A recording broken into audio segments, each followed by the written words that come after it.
What's good, people? This is Coop reporting live from According to Hip Hop. Today's top 5 is going to be one of the toughest top 5s we've ever had to come up with. We're going over the top 5 sophomore hip hop albums of all time. Coming in at number 5, we got The Infamous by Mobb Deep. Most heads don't know that The Infamous is actually their second album, not their debut album. Their debut album, Juvenile Hell, didn't garner much buzz outside of the first Shook ones that got released. The Infamous is one of the standard East Coast rap gangster albums with classic songs like Survival of the Fittest, Give Up the Goods, Temperatures Rising, Right Back at You, and of course, the legendary Shook Ones Part 2. Coming in at number 4, we got Death Certificate by Ice Cube. Now, not too many people have followed up a classic debut album with a classic sophomore album, but that's exactly what Ice Cube did. So early on in his career, Ice Cube was 3 for 3. He had been the main writer behind a group classic with Straight Outta Compton. Then he dropped his solo classic with the Bomb Squad with America's Most. But then he came back with Death Certificate. And Death Certificate was a classic that was more West Coast and politically and even socially inspired, even more so than America's Most. Songs like A Bird in Hand and No Vaseline are classic records that still stand to this day. Number 3, Life After Death by the Notorious B.I.G.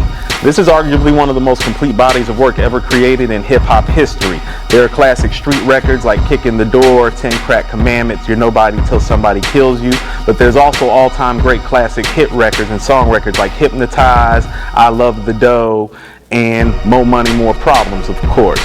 Big's flow and delivery and lyrics are undeniable at this album, making it an easy choice for one of the best sophomore albums of all time. At number 2, we have The Low End Theory by A Tribe Called Quest.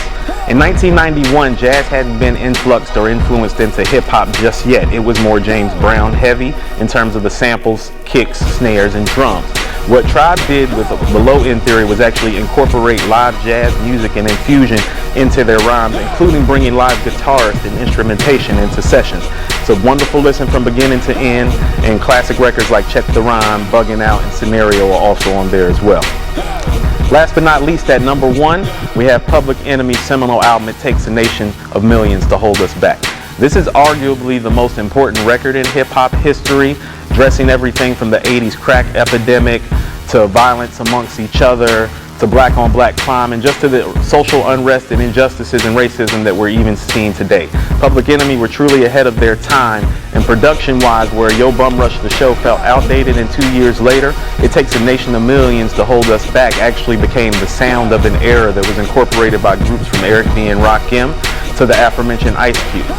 And that gives us our top 5 sophomore hip-hop albums in hip-hop history. Shout out to the honorable mentions that didn't make it, like The Score, Supreme Clientele, and Liquid Swords.